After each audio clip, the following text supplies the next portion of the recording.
사무엘상 1장 1절에서 3절 제가 봉독해 드리겠습니다. 에브라임 산지 라마다임 소빔에 에브라임 사람 엘가나라 하는 사람이 있었으니 그는 여로함의 아들이요 엘리후의 손자요 도후의 증손이요 숲의 현손이더라. 그에게 두 아내가 있었으니 한 사람의 이름은 한나요 한 사람의 이름은 브닌나라. 브닌나에게는 자식이 있고 한나에게는 자식이 없었더라. 이 사람이 매년 자기 성읍에서 나와 실로에 올라가서 만군의 여호와께 예배하며 제사를 드렸는데 엘리의 두 아들 홈니와 비느하스가 여호와의 제사장으로 거기에 있었더라. 아멘. 오늘은 오케스트라에서 찬양을 드리겠습니다.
네, 은혜로운 찬양 감사합니다.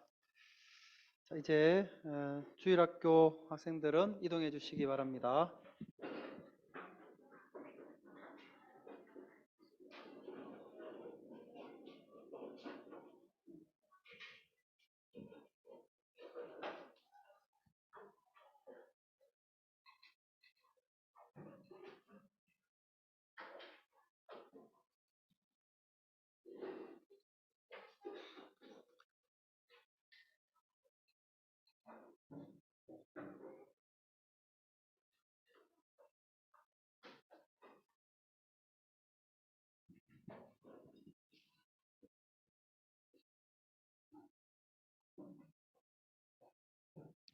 찬송가 가운데 다 좋긴 하지만 갈보리 십자가 찬양을 들으면 그냥 좋긴 한데 뭐 어떻게 좋다고 표현을 해야 되지? 예, 참 이렇게 마음이 숙연해지기도 하고 감사가 막 일어나기도 하고 참 좋습니다. 우리 백영수 정희진 성도님 이제 오셨네요. 네, 한번 꽃다발은 못 받으셨지만 우리 일어나시면 한번 다시 축가를 한번 일어나 주시겠습니까? 네, 제가 4주 새가족 공부 잘 마쳤습니다. 감사드리고 꽃다발이 앞에 준비되어 있습니다. 이따가 꼭 받아가시기를 바랍니다. 지난 2019년, 20년에 걸쳐서 제가 교회에서 사사기 말씀을 함께 나눴습니다. 그 사사기 말씀의 내용을 우리가 조금 기억을 더듬어 보면 이스라엘 백성들의 이 암흑기라고 불리울 만큼 사사시대 전체가 참 암울했습니다. 과정은 좀 뭐 그렇다 하더라도 뭔가 이 사사기의 마지막이 좀 희망적인 내용으로 매점을 했으면 참 좋았겠는데 사사기는 그 마지막을 보아도 정말 이 영적인 희망을 찾기 어려울 정도로 매우 이 참담한 상황으로 사사기가 매점을 하게 되어집니다. 사사기의 마지막을 보면 이 하나님의 제사장으로서 역할을 제대로 수행을 해야 됐던 이 레위 사람들이 이 아주 심각한 영적 이 문제를 많이 갖고 있었다는 것을 보여줍니다. 몇 가지를 말씀을 드려보면 이 레위 사람들은 본래 해야 됐던 그 직분으로부터 이탈하는 모습이 사사기 마지막에 보면 등장을 합니다. 처음에 하나님께서 이스라엘 백성들로 하여금 가나안 땅에 들어가서 가나안 땅을 이스라엘 백성들에게 분배하도록 하셨을 때 다른 모든 지파 사람들에게는 땅을 분배하면서 레위 사람들에게는 땅을 분배하지 않았습니다. 이유는 여러분이 아마 잘 아시는 대로 레위 사람들은 하나님의 제사 업무를 전담해서 담당하도록 해야 했기 때문에 땅을 분배받는 다른 지파 사람들이 자기들의 땅에서 얻게 되어지는 소출의 10분의 1을 레위 사람들에게를 위해서 바치게 함으로써 이 레위 사람들은 그것을 통해서 자신들의 생계를 이어가도록 하나님이 그렇게 만드셨습니다.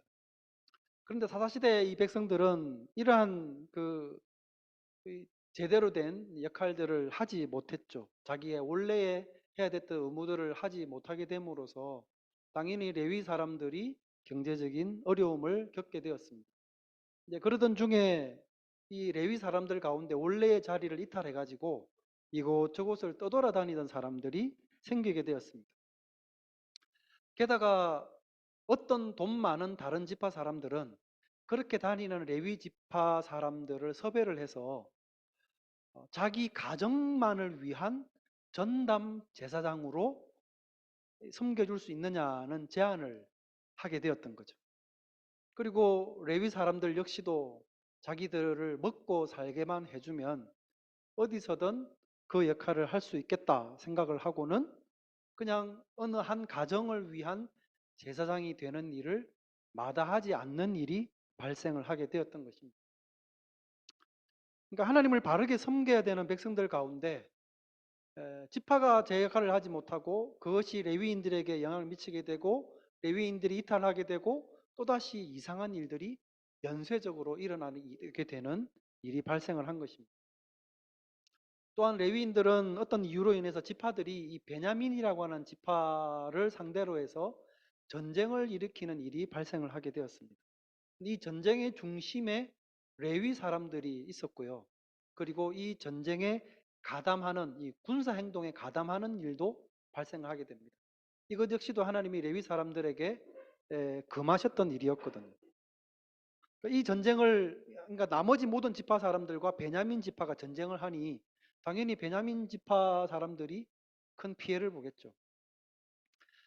전쟁을 하다 보니까 이 베냐민 지파 사람들이 거의 멸절될 위기에 처하게 되었습니다. 그러니까 이 백성들이 어느 순간 깨닫게 된 거죠. 아, 이러다가는 저 베냐민 지파가 다 죽겠구나. 라는 생각을 하고는 우리가 이쯤에서 이 베냐민 지파의 멸절을 우리가 스스로 막아야 되겠다. 라고는 생각을 하고 이 베냐민 지파의 인구를 다시금 증가시키기 위해서 나머지 지파 사람들이 전쟁을 중단하고 이 생각해냈던 그 방법이 뭔가 그러면 그 방법이 참으로 우스운 일이었습니다. 그러니까 백성들이 전쟁을 하던 이 백성들이 베냐민 지파에 속해 있는 여성들과 이 불법적인 이 성관계를 하도록 장려함을 통해서 이 베냐민 지파의 여인들이 아기를 베게 하고 그래서 인구를 다시금 늘리자는 이런 이상한 해법을 이 이스라엘 지파 사람들이 내게 된 것입니다. 그러니까 백성들 전체가 이 죄로 인해서 심각한 영적인 문제를 앓고 있었고 그 죄로 인해서 전쟁이 발생을 하고 전쟁이 재앙을 낳게 되고 이 재앙 가운데 또 이스라엘 지파 사람들이 내놓은 해법이라고 하는 것이 하나님의 뜻을 거스르는 그야말로 심각한 영적 이 문제의 악순환을 발생시키는 일이 이스라엘 백성들 가운데 생겨나고 있었던 것입니다. 그게 사사기 마지막 부분에서 나와 있는 내용들입니다. 근데 방금 제가 사무엘상을 읽어놓고 왜 사사기 말씀을 하느냐 하실 텐데 이유는 그 사사기 말씀과 시간적으로 자연스럽게 연결되고 이어지는 시대가 바로 이 사무엘서가 있는 이 시대이기 때문에 그렇습니다. 그러니까 사무엘서는 사사기와 시간적으로 자연스럽게 이어지는 책입니다. 그런 만큼 사무엘상의 첫 부분도 보면은 사사기 마지막 부분에서 워낙 심각한 이스라엘 백성들 그 중에서도 레위인들의 영적 문제를 드러내고 있었던 것과 마찬가지로 사무엘상 시작 부분 역시도 그 지파 내에 심각한 영적인 이 악한 행동들이 그려지고 있다라는 사실입니다.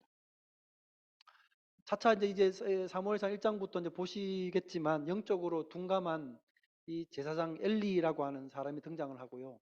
그의 타락한 이 홈니와 비느하스라고 하는 그 두 아들들 아주 사악한 두 아들들이 등장을 하게 됩니다. 실로에서 하나님의 성소를 섬기고 있던 사람들이었는데 하나님이 가르치는 율법과 전혀 다른 방식으로 이 운영을 함으로 인해서 하나님께 범죄를 더해갔던 사람들이었습니다. 또한 이 아들들이 뭘까지 했느냐 그러면 회막에서 일을 하고 있는 이 여인들을 욕보이는 일까지 했습니다. 이런 범죄로 인해서 나중에 보면 이스라엘이 블레셋이라고 하는 나라와 전쟁을 하게 되는데 이 아들들이 그 전쟁에서 다 죽음을 당하게 된다는 이야기로 사무엘상은 시작을 합니다. 물론 1장 1절부터 보면 조금 전에 그 말씀을 읽었던 것처럼 우리가 너무나 잘 아는 이 한나의 이야기로 시작이 되어집니다. 그런데 우리가 이 이야기를 그냥 단지 사무엘이 태어나기 위한 하나의 배경쯤 되는 스토리로 생각을 하고 이 이야기를 읽을 것만이 아니라는 말씀을 드리는 것입니다. 그러니까 영적으로 어두웠던 이 사사기의 분위기가 사무엘 상서까지 이어지고 있는 이 상황 가운데서 하나님께서 어떻게 이 민족에게 새로운 빛을 던지고 어떻게 이 민족들을 새롭게 이끌어 가시는지를 이 사무엘상을 보면서 우리가 함께 볼 수 있었으면 좋겠다는 겁니다. 그렇기 때문에 1장의 내용은 이 뚜렷한 두 인물의 대조적인 모습을 그려주고 있습니다. 영적으로 어둡고 매우 타락해 있는 제사장과 아들을 낳지 못해서 깊이 낙심되어 있기는 했지만 하나님을 간절히 찾고 있는 이 한 여인의 대조적인 모습을 그려주고 있는데, 이것을 통해서 하나님께서 새롭게 일을 하시는 것을 우리가 보게 될 것이라는 사실입니다. 이것만이 아닙니다. 이 엘리 제사장과 그의 아들들이 이제 엘리 제사장은 이제 목이 부러져서 죽게 되고 그 아들들은 전쟁에서 죽게 되어지는데, 이런 그들의 죽음에 대한 이야기는 자연스럽게 이 새로운 제사장 가문의 등장을 알려준다는 것입니다. 근데 이것이 그냥 그들의 범죄로 인해서 물론 새로운 제사장 가정이 일어나는 것이긴 하나, 이것이 그냥 우연히 생겨난 것이 아니라 사실은 하나님이 과거의 모세 시대 때 이스라엘 백성들에게 했던 예언의 말씀 가운데 이 내용이 포함되어 있었습니다. 그 배경을 여러분께 먼저 좀 설명을 드리겠습니다. 이스라엘 백성들이 출애굽을 한 이후에 가나안 땅으로 이제 들어가는 도중에 이 이방 모압 사람들이 하는 우상 숭배 축제에 참여를 하게 됩니다. 우연히 하게 된 것이 아니라 모압 왕이 계획적으로 이 이스라엘 백성들을 자기들이 섬기는 이방 신상 앞에 섬기는 이 이방 제사에 참여토록 한 것이었습니다. 이 모압 왕이 이제 이 발락이라고 하는, 모압 왕은 발락인데요. 이 메소포타미아의 술사인 이 발람이라고 하는 술사에게 내가 어떻게 하면 저 이스라엘 백성들을 타락하고 망하게 할 수 있겠느냐라고 그 해답을 좀 가르쳐 달라고 부탁을 했습니다. 근데 이 발람이라는 이 술사가 이 가르쳐 준 것이 뭔가 그러면 저 사람들을 영적으로 타락하게 만들으라는 것이었어요. 그 이야기를 듣고는 발람이 이스라엘 백성들을 자기들의 우상 숭배하는 이 제사에 참여시킵니다. 그러니까 함께 오도록 한 것이죠. 근데 이방 제사에는 이 여사제들이 있는데요. 그들의 제사에는 여사제들과 남사제들이 서로 제단 위에서 아주 이렇게 난잡한 성행위를 하는 것들이 그 제사 의식에 포함이 되어 있습니다. 그러니까 이스라엘 백성들이 가가지고 저들의 제사 의식을 보니까 혹하지 않겠습니까? 그 자리에서 이제 여사제들이 이스라엘 백성들을 초대를 해서 그 자리에서 아주 남잡한 그런 행위를 하게 되는 일이 발생을 함으로써 발락은 자기가 이스라엘 백성들을 타락시키고자 하는 소기의 목적을 달성을 하게 된 것입니다. 근데 하나님은 당연히 진노하셨죠. 이스라엘 백성들이 이방 제사에 참여할 뿐만 아니라 그들의 그런 행위에 참여한 것을 하나님이 매우 진노하시면서 이 전염병을 보내시게 됩니다. 그러면서 2만 4천 명이나 되는 많은 사람들이 죽어 나가게 되었습니다. 하나님의 재앙이 임하게 되자 그제서야 백성들은 자기들에게 뭔가 문제가 있었다는 걸 깨닫고는 하나님 앞에 이 회막문에 모여가지고 통곡을 하고 울게 됩니다. 그런데 이런 하나님의 진노에도 불구하고 이 문제의 심각성을 알지 못하는 어떤 한 이스라엘 사람이 미디안에 있는 한 여인과 음행을 하기 위해서 그 여인을 자기 집으로 들어가게 된 겁니다. 근데 이 비느하스라고 하는 사람이 그것을 본 거죠. 보고는 손에 창을 들고 그들을 따라 들어가서 두 남녀를 창으로 뚫어 죽이게 됩니다. 그랬더니 하나님의 진노의 전염병이 그치게 되었습니다. 하나님께서 이것을 보시고 하신 말씀이 민수기 25장에 보면 10절 이하에 이렇게 나와 있습니다.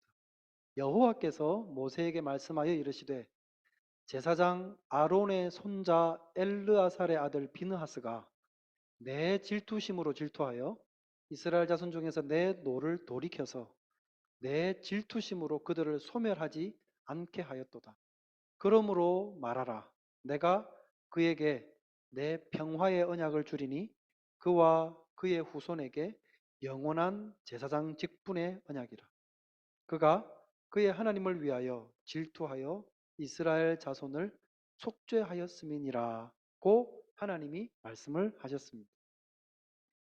그러니까 하나님의 진노에도 불구하고 이 회개치 않고 했던 이 이스라엘 백성 한 사람에 대한 범죄를 본 비느하스가 그야말로 하나님과 같은 마음으로 그 죄에 대한 분을 느끼고 그렇게 죽이게 된 이 행동에 대해서 하나님이 기뻐하셨다는 것. 그러면서 이걸로 인해서 비느하스에게 하나의 약속을 하십니다. 조금 전 읽었던 말씀에 들어있는 내용인데요. 내가 그에게 내 평화의 언약을 주리니 그와 그의 후손에게 영원한 제사장 직분의 언약이라. 이렇게 말씀을 하십니다. 그러니까 비느하스의 계보에서 계속해서 제사장직이 이어지게 될 것이라는 말씀을 하셨던 겁니다. 이걸 흔히 이제 비느하스 언약이라고 이렇게 부릅니다. 근데 이 언약이 바로 사무엘서에 오게 되면서 성취되어지고 있는 것을 보여준다는 겁니다. 엘리와 그의 아들들이 죽음을 당하게 되고 비느하스의 새로운 계보인 새로운 제사장 곧 이 사독의 계열이 대제사장의 가문으로 등장하는 것이 이 사무엘서에 기록이 되어져 있습니다. 그러면 뭐 엘리 제사장은 제사장 가문이 아닌가 싶어 생각을 할 수 있는데 그렇지 않습니다. 엘리 제사장도 이 아론의 후손이 맞습니다. 아론에게는 4명의 아들이 있었는데요. 나답과 아비후라고 하는 첫째, 둘째 아들이 있었는데 이 두 아들이 제사장으로 세움을 입었지만 하나님께서 명하신 방법으로 제단불을 옮기지 않음으로 인해서 하나님의 징계를 받아서 이 두 아들이 먼저 죽게 되어집니다. 그리고 셋째가 엘르아살이고 이 넷째가 이다말이라고 하는 이 아들들인데 이 이다말의 후손이 바로 이 엘리 제사장입니다. 그러니까 그도 역시 아론의 후손이고 제사장을 할 수 있는 가문이었죠. 그런데 이들이 범죄하고 타락함으로 인해서 결국은 전쟁에서 죽음을 당하게 되고 해당 직무를 계속할 수 있는 자격을 박탈을 당하게 된 거죠. 그러면 남아있는 아들이 누굽니까? 엘르아살, 셋째 엘르아살입니다. 이 엘르아살이 아들이 누구냐면 바로 아까 창으로 뚫어 두 남녀를 죽였던 비느하스였습니다. 그리고 하나님은 이 비느하스에게 너 후손으로 제사장 직분이 이어지게 될 것이라는 약속을 하셨고 이것이 사무엘 상으로 오게 되면서 엘리의 가문이 죽게 되면서 새롭게 등극한 이 사독 가문으로 이어지게 된 거죠. 이 사독이 바로 비느하스의 후손이기 때문에 그렇습니다. 이 사실 말고도 사무엘상은 하나님께서 이스라엘 백성들에게 하셨던 또 다른 중요한 예언이 하나 성취되고 있다는 걸 보여줍니다. 신명기 말씀해 보면요. 여호와께서 당신의 이름이 머물 곳을 준비하셨다라고 하는 이런 말씀이 여러 군데 나옵니다. 그 중에 제가 몇 구절만 제가 뽑았는데요. 한번 보시면 오직 너희의 하나님 여호와께서 자기 이름을 두시려고 너희 모든 지파 중에서 택하신 곳인 그 계실 곳으로 찾아가서 비슷한 말이 계속 이어집니다. 11절에도 보면 너희의 하나님 여호와께서 자기 이름을 두시려고 택하실 그곳으로 내가 명령하는 것을 모두 가지고 갈지니 16장 2절에도 보면 여호와께서 자기의 이름을 두시려고 택하신 곳에서 소와 양으로 너희 하나님 여호와께 유월절 제사를 드리되 계속해서 당신의 이름을 두시려고 택하신 곳에 대해서 여러 군데에서 말씀을 하십니다. 방금 예로 들어드린 이 구절 외에도 여러 군데에서 그런 말씀이 나오는데 이 장소가 어디냐면 바로 예루살렘입니다. 그러니까 이것 역시도 하나님께서 이 엘르아살의 아들인 비느하스의 후손의 계보를 번성하게 하실 것이라고 한 이 주제와 연결이 되어져 있습니다. 그러니까 엘리 가문의 몰락이 사독 가문의 출현에 대한 전조였듯이 사무엘서는 지금까지 있었던 이 실로라고 하는 예배 장소가 새롭게 예루살렘으로 이제 이스라엘의 역사 가운데 옮겨지게 되는 것을 사무엘서가 보여주게 된다는 겁니다. 그러니까 실로라고 하는 곳은 과거에 이스라엘 백성들이 여호수아의 지도하에 가나안 땅에 들어갔을 때 그때 하나님의 언약궤를 두고 그때부터 그곳에서 하나님께 예배를 드렸던 처소였습니다. 그러니까 그때부터 시작을 해서 나중에 다윗이 왕이 되어서 하나님의 언약궤를 자기가 있는 다윗 성으로 가져오게 되잖아요. 그때까지 이 하나님의 언약궤는 약 200년 정도 되는 기간 동안 실로에 머무르게 되었습니다. 물론 그 과정 가운데 마지막에 다윗이 언약궤를 옮기기 직전에는 하나님의 언약궤를 이 블레셋 나라에 빼앗겨 가지고 한참을 돌다가 나중에 새롭게 받게 되는 일도 이뤄지게 나게 되었습니다. 그러니까 모든 것이 사무엘서에 오게 되면서 하나님께서 뭔가 새롭게 이 리셋하고 있는 것을 보여준다는 겁니다. 하나님께 신실하지 못했던 대제사장, 그들이 그 권한을 상실하게 되고 하나님이 말씀하셨던 새로운 제사장 가문이 일어나게 하셨고 하나님의 언약궤가 있기는 했지만 절대로 하나님을 경외하지 않음으로 인해서 하나님을 경외함이 없는 언약궤는 아무런 힘도 발휘하지 않고 아무런 의미도 없습니다. 그리고 그 언약궤를 두었던 실로가 역사 가운데에서 그 위치를 상실하게 되고 새로운 성읍 예루살렘으로 옮겨가게 되는 이 모든 것을 보여주는 것이 바로 사무엘서라는 겁니다. 비록 시작은 사사시대와 마찬가지로 이 엘리 제사장 가문의 심각한 영적 타락 또 문제들을 보여주면서 시작을 하긴 하지만 하나님은 모든 것을 새롭게 정비시키심으로써 다시금 하나님의 백성들이 영적 암흑기인 이 사사시대의 기억을 잊고 하나님 앞에 새롭게 서도록 하기 위해서 인도해 가심을 이 사무엘상을 통해서 우리는 보게 될 것이라는 겁니다. 물론 인간의 역사가 다 그렇듯이 그렇게 하나님이 정비해 놓으셨다 하더라도 또다시 백성들은 타락과 범죄의 역사로 이어지게 되기는 합니다. 그것은 차근차근히 이제 앞으로 사무엘서를 우리가 보면서 함께 묵상을 하도록 하겠습니다. 이제 이런 배경들을 우리가 어느 정도 알고 나서 오늘 본문을 함께 살펴보도록 하겠습니다. 1장에 보면 아까 말씀을 드린 것처럼 아기를 가지지 못함으로 인해서 심적으로 고통당하는 여인인 한나가 등장을 합니다. 당시 시대적인 배경상 이 여인은 아기를 갖지 못한다는 이유 때문에 자기를 격분시키는 악이 있는 분인나라고 하는 여인이 하는 그 모진 행동에도 감내할 수밖에 없는 그런 이 안타까운 처지에 놓여 있었습니다. 성경에 보면 아기를 낳지 못해서 힘들어했던 그런 인물들에 대한 내용이 덜어 나오는데요. 대표적인 인물이 라헬이라고 하는 인물입니다. 야곱이 사랑했던 여인 라헬. 이 한나와 라헬은 이 자첨에 자녀가 없었다는 이 공통점 외에도 두 남편으로부터 사랑을 특별히 많이 받았다는 그런 공통점도 있습니다. 그리고 간절히 자식을 갈망했고 나중에 그들이 자식을 얻게 되었다는 것도 공통점이 있습니다. 반면에 이 두 여인 간에는 차이점도 있습니다. 뚜렷한 차이점이 있습니다. 오늘은 이 차이점에 대해서 주목을 해서 잠깐 생각을 해보려고 합니다.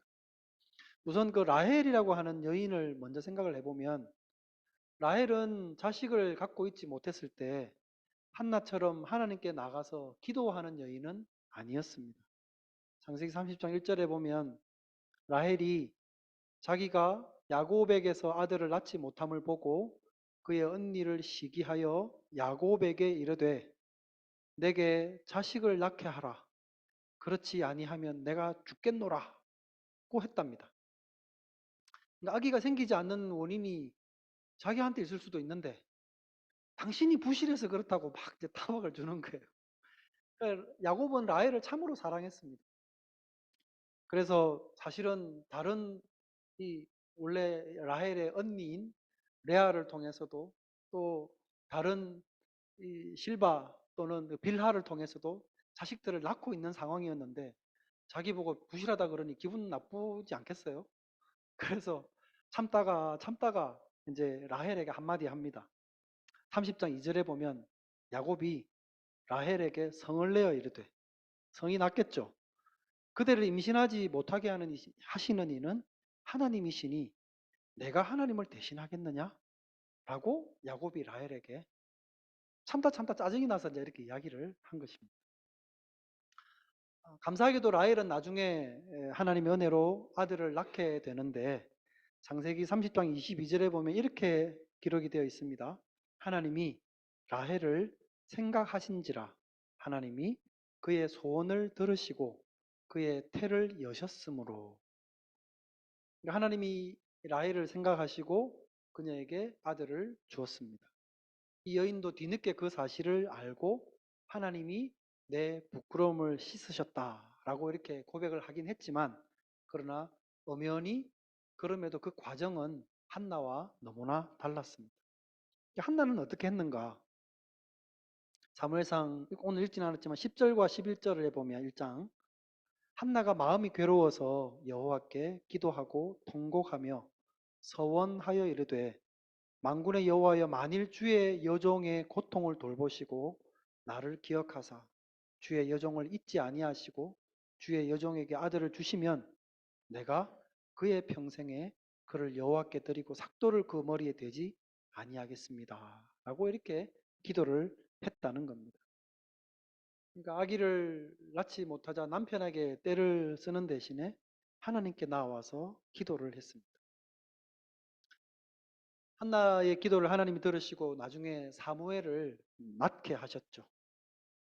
사무엘상 1장 19절 20절에 보면 그들이 아침에 일어나 여호와 앞에 경배하고 돌아가 라마에 자기 집에 이르니 라 엘가나가 그의 아내 한나와 동침하매 여호와께서 그를 생각하신지라.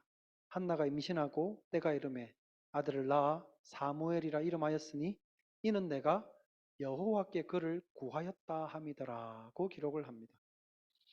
그러니까 두 여인 모두 하나님의 은혜로 자녀를 낳을 수 있게 되었지만 과정은 너무나도 달랐습니다. 한 사람은 기도했고 다른 한 사람은 기도하지 않았다의 차이도 있지만, 그러나 실제 차이는 그보다 훨씬 더 컸습니다. 한나라고 하는 여인은 이 아기를 갖지 못했음에도 불구하고, 그리고 아기를 갖지 못하고 있었을 때에도 자녀의 유무와 상관없이 하나님을 늘 경배하며 살았던 사람이었습니다. 한나가 하나님께 간절히 기도하고 있는 상황에서 이 한나의 마음을 채 알지 못했던 이 제사장 엘리가 물었죠. 그가 물었을 때 자기의 사정을 한나가 이야기를 했습니다. 그 이야기를 다 듣고는 엘리가 평안히 가라. 이스라엘의 하나님이 네가 기도하여 구한 것을 허락하기를 원한다. 라고 엘리가 이 한나를 축복함으로써 한나는 돌아가게 되었습니다. 물론 엘리 제사장이 이렇게 복을 빌어주기는 했지만 그것이 한나가 아기를 갖게 될 것을 의미하는 것은 아니었습니다. 제사장으로서 했던 축복이었던 거죠. 하지만 한나는 그것과는 상관없이 집으로 돌아가면서 하나님을 경배했답니다. 이게 두 여인의 차이입니다. 그리고 우리가 성경의 이 행간을 보면 두 여인의 차이는 더 두드러집니다. 이 엘가나의 또 다른 아내였던 이 브닌나가 자기는 자녀를 놓고 저 한나는 자식을 못한다는 그 이유로 한나를 아주 격분하게 만들었다고 성경에 되어 있는데, 이 상황을 여러분 가만히 생각을 해보면 한나가 아기를 갖지 못한 지 그냥 한두 해 정도가 아니었다는 것을 말해주는 겁니다. 적어도 몇 해 동안 아기를 계속 갖지 못하고 있으니까 아기를 낳은 자기는 잘났다고 한나를 계속해서 격분하게 만들었던 거죠. 자기가 낳은 자식을 자랑하면서. 그리고 엘가나는 성경에 보면 매년 자기 아내들을 데리고 실로에 와가지고 하나님께 제사를 드렸답니다. 이게 뭘 말해주겠습니까? 한나가 하나님께 나와서 자기 마음을 토로하면서 하나님 나에게 자녀를 주십시오 라고 기도를 한 것이 이 기록이 되어 있는 이번이 처음이 아니라는 이야기입니다. 이 여인은 실로에 올 때마다 가족들과 올 때마다 하나님께 와서 기도를 했고 오랜 시간 동안 응답받지 못한 기간을 보내고 있었음이 틀림이 없습니다. 근데 그 결과와 상관없이 한나는 하나님을 경배했다는 거죠. 그리고 또 하나, 야곱의 아내 라헬은 나중에 아이를 갖게 되었을 때 그 이름을 르우벤이라고 불렀습니다. 야곱의 첫 번째 아들 르우벤. 르우벤이라는 말은 보라 아들이다 라고 하는 뜻입니다. 얼마나 아들을 고대했겠습니까? 물론 이 라헬의 아들을 고대했던 그 마음을 충분히 우리가 짐작할 수 있기는 하지만 어디까지나 자기의 입장에서 아들의 남을 기뻐하는 표현을 한 것일 뿐입니다. 근데 한나는 하나님께서 이 아들을 허락하셨을 때 이름을 사무엘이라고 지었습니다. 사무엘은 내가 하나님께 구했다라는 뜻입니다. 그러니까 다른 말로 하면 내가 하나님께 구해서 하나님이 주셨다. 하나님이 나에게 아들을 주셨다는 뜻입니다. 이야 아들이다 라는 것과 하나님 나에게 아들을 주셨다. 그러니까 기도하고 안 하고가 작은 차이처럼 우리가 느껴질 수도 있지만 이처럼 사실은 너무나도 많은 차이를 우리에게 만들어 주고 있다는 겁니다. 삶에 대한 태도도 분명히 다르고 기도의 응답을 받지 못하던 상황에서의 태도도 마찬가지고 응답을 받았을 때의 태도 역시도 두 여인은 달랐습니다. 이 모든 것들은 이 두 사람이 하나님을 향해서 어떤 태도와 어떤 믿음의 자세를 갖고 있는가를 그 모든 행동의 면면들이 잘 보여주고 있는 것입니다. 한나의 기도에서 중요한 것은 이 여인이 기도해서 아들을 낳았다가 아닙니다. 한나는 기도하는 여인이었고 하나님을 향한 소망을 계속 붙드는 여인이었고 어떤 상황에서도 하나님을 예배할 줄 아는 여인이었고 늘 하나님을 경배하고 찬양하는 여인이었습니다. 그게 중요한 거죠. 다음에도 이 한나에 대해서 조금 더 이렇게 생각을 해보긴 하겠지만 오늘 우리가 사무엘상을 시작을 하게 되면서 이런 신앙의 자세를 우리가 배울 수 있었으면 좋겠습니다. 나의 상황과 상관없이 하나님은 예배받기 합당한 분이시다. 하나님은 우리가 필요한 것은 무엇이든 간구할 수 있는 우리의 아버지이시다. 그러나 그 결과와 상관없이 나는 끊임없이 하나님을 예배하고 경배 드려야 한다. 이것이 우리가 한나로부터 배울 수 있는 신앙의 자세입니다. 한나가 하나님 앞에 그렇게 기도했고 경배함으로 물론 결과적으로는 은혜 가운데 자녀를 얻는 기쁨을 누리게 되었으나 그 믿음이 결국 우리들에게 호소를 하고 있는 겁니다. 하나님을 예배하는 우리 모두, 이 모든 성도님들이 바로 그러한 믿음으로 하나님께 나아가고 하나님 앞에 서가는 그런 성도가 될 수 있기를 이 시간에 함께 기도하고 소망할 수 있기를 주님 이름으로 축원드립니다. 기도하겠습니다. 걸어가신 하나님 아버지 은혜를 감사합니다. 이 사무엘서를 통해서 하나님께서 우리에게 하시는 말씀들을 함께 묵상하려 합니다. 역사를 통해서 하나님을 신실하게 섬기지 못했던 레위인과 제사장, 처소도 권세를 잇고 직분도 권세를 잇고 중요한 것은 하나님을 신실하게 믿고 간구하며 경배했던 한 여인을 통해서 하나님이 기뻐하심이 들어가는 역사를 말씀을 통해 보게 되어집니다. 사랑하는 하나님, 우리가 바로 그러한 믿음의 삶을 살아가게 하여 주시옵소서. 주께 나올 때마다 하나님을 경외하는 마음으로 하나님을 경배하고 예배하고 찬양하게 하시고 예배받기 합당하신 하나님 앞에 늘 믿음을 들으며 살아가는 우리 모든 성도님들이 될 수 있도록 은혜 베풀어 주시옵소서. 거룩하신 구주 예수님의 이름으로 기도드립니다. 아멘. 다 같이 찬